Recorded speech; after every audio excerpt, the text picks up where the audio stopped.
आश्रम का मैनेजमेंट किससे चलता है? आश्रम का मैनेजमेंट कौन चलाता है? इतनी तो अक्ल रखनी चाहिए।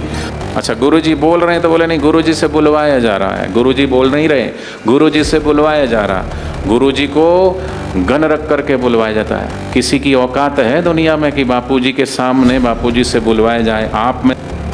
और जब सत्संग सुनोगे तब तुम्हारे संशयों का निवारण होगा, संशय मिटेगा। क्योंकि संशय आत्मा विनश्यति, जिसको संशय हो जाता है उसकी आत्मा का विनाश हो जाता है।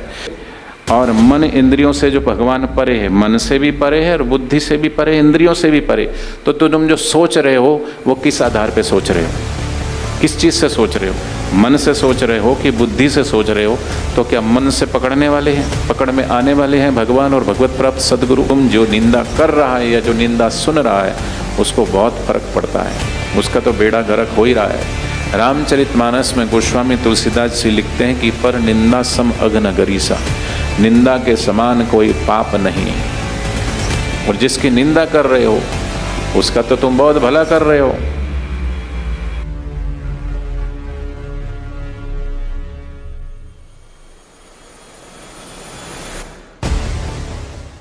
आश्रम के प्रोडक्ट मत खरीदना, क्योंकि उस प्रोडक्ट से जो कमीशन आता है वो कमीशन आश्रम का मैनेजमेंट खा जाता है। जो चढ़ावा आता है वो आश्रम का मैनेजमेंट लेके चला जाता है। तुम क्या समझते हो आश्रम के मैनेजमेंट को? आश्रम का मैनेजमेंट किसका मैनेजमेंट है? आश्रम का मैनेजमेंट किससे चलता है? आश्रम का मैनेजमेंट कौन चलाता है? इतनी तो अक्ल रखनी चाहिए। अक्ल होती तो कभी बोलते नहीं, अकल होते तो इतनी कम से कम लगा लेते कि ये ब्रह्मज्ञानी सदगुरु का ही व्यवस्था है, ब्रह्मज्ञानी सदगुरु का ही मैनेजमेंट है। गुरुदेव ने किसी को ये पावर नहीं दी हुई है अभी तक उनके अलावा कि कोई किसी भी चीज़ का निर्णय ले सके। किसी भी चीज़ के बारे में अगर 25-50 पैसे का पैम्पलेट भी अगर छपवाना है तो उसका मैटर भी गुरुदेव से पास करवाना होता है। आज भी एक किसी भी आश्रम में रहने वाले आश्रमवासी भाई को अगर एक आश्रम से दूसरे आश्रम में भी भेजना है तो कोई संचालक अपनी मर्जी से नहीं भेज सकता, उसमें भी गुरुदेव की अनुमति चाहिए। ऐसे ब्रह्मज्ञानी महापुरुष बापू जी का जो मैनेजमेंट, ये जो बनाई हुई सिस्टम है कि पूज्य बापू जी ने ही योग वेदांत सेवा समिति का निर्माण करवाया। आश्रम में अगर योग वेदांत सेवा समिति मुख्यालय है तो वो किसकी अनुमति से खुला है? वो गुरुदेव की आज्ञा से खुला है, एक व्यवस्था बनाने के लिए। आश्रम में जगह जगह जो ट्रस्ट बने तो वो किसने बनाए? गुरु जी ने बनाए। और मुख्यालय के द्वारा ये देश भर में जो फैलियाँ समिति है 1400, वो समिति का संचालन मुख्यालय से होता है। अहमदाबाद मुख्यालय है, वहाँ अलग अलग विभाग बनाए हुए हैं। बाल संस्कार का विभाग वहाँ है, ऋषि प्रसाद का हेड विभाग वहाँ पे है, युवा सेवा संघ का विभाग वहाँ है। ऐसे ही आश्रम में जो चल रहे हैं देश भर में 450-500 आश्रम, उन आश्रमों का सुचारू रूप से संचालन और समितियों का संचालन, वो पूरा एक सिस्टम बना हुआ है।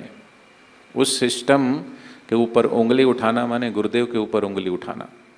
उस सिस्टम को तोड़ना माने गुरु के देवी कार्यों को ही विघ्न बाधा पहुँचा करके डायरेक्ट तुम जैसे गौशालक करता था ना, इस तरीके से करना।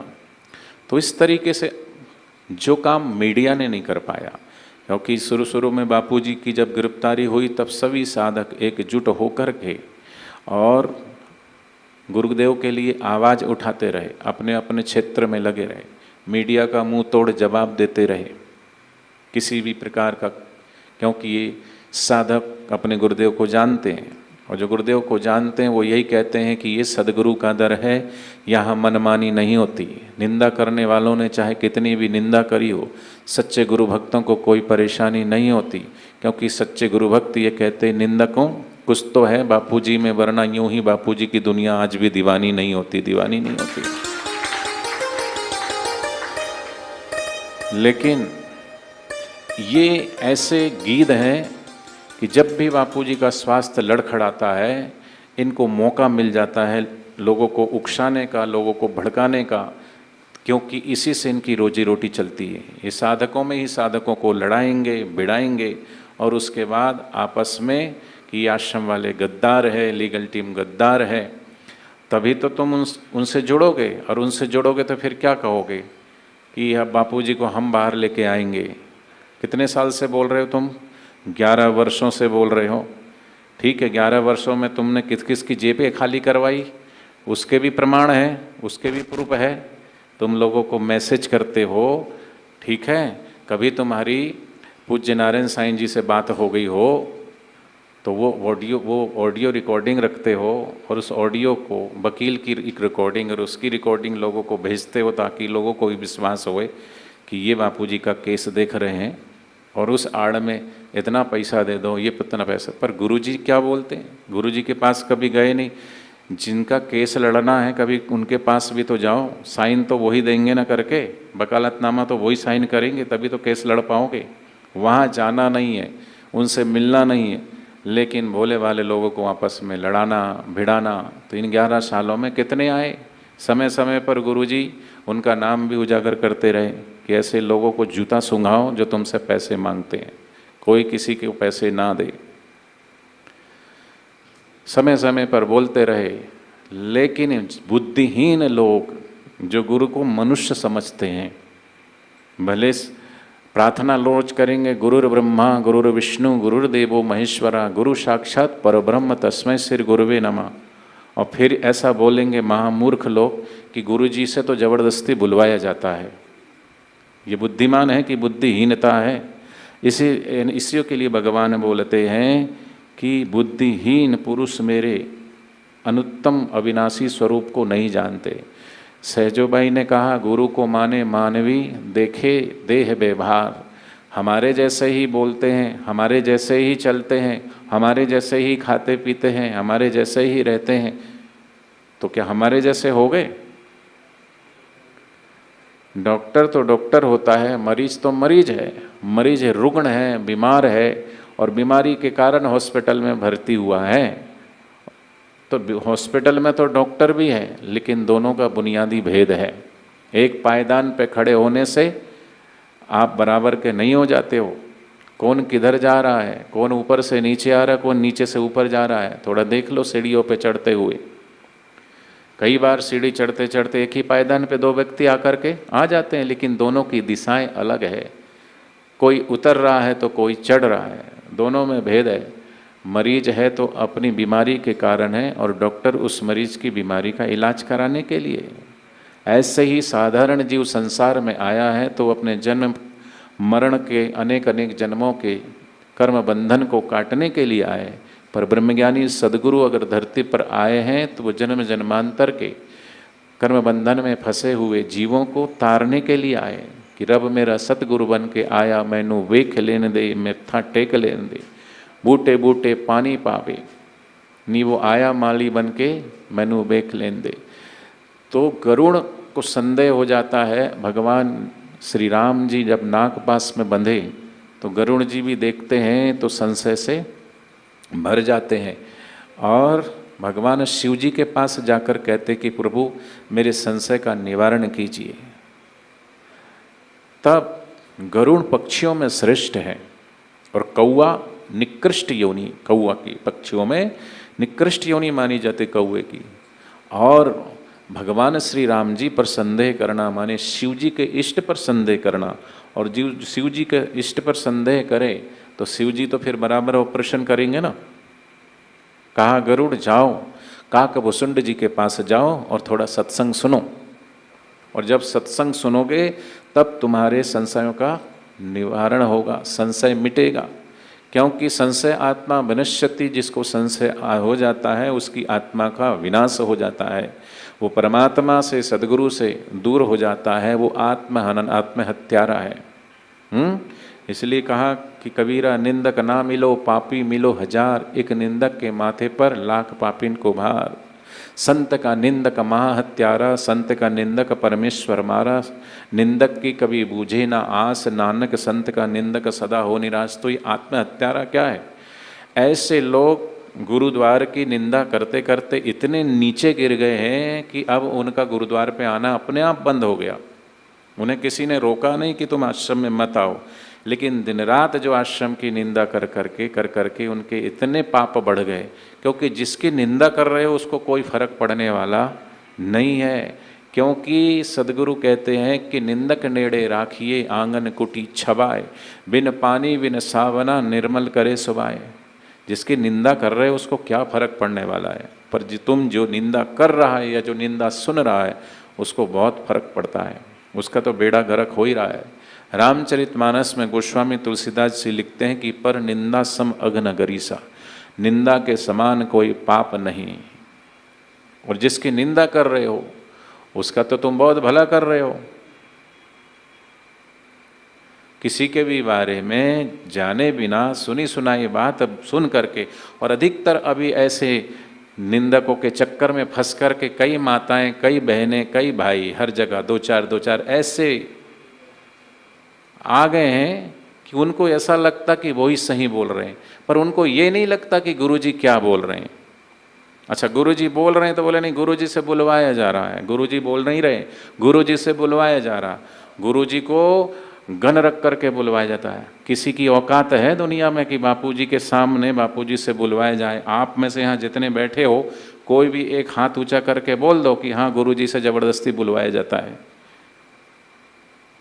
इस दुनिया में तो क्या, इस ब्रह्मांड में कोई पैदा नहीं हुआ जो जब बापूजी से जबरदस्ती बुलवाए कि बाबूजी ऐसा बोल दो आप। ऐसा कोई पैदा नहीं हुआ है पूरे ब्रह्मांड के अंदर, क्योंकि ब्रह्मज्ञानी सदगुरु है।